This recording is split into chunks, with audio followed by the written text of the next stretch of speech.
Why did you choose Islam instead of Christianity? I didn't choose Islam.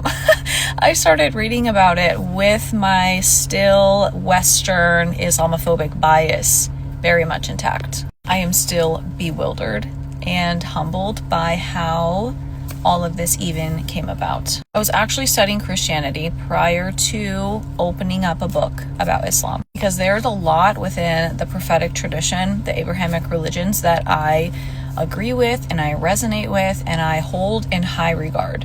But there were several things within Christianity which I will list that I did not agree with.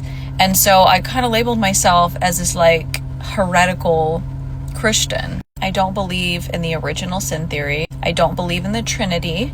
And I don't believe in the penal substitution theory, which is essentially the notion that God needed this like ultimate sacrifice to atone for his wrath against humankind for being so wicked. The Islamic worldview, when it comes to all of these issues, align a lot more with what I believe. And then beyond that, after I started reading the Quran, I did believe that the Quran is a continuation or a course correction for Judaism, Christianity. And the word Muslim means to be in submission to God. And the reason that Islam calls it reverting instead of converting is because they believe that everyone is born in the state of submission to the will of God, just like everything else in nature. And I do agree with that as well.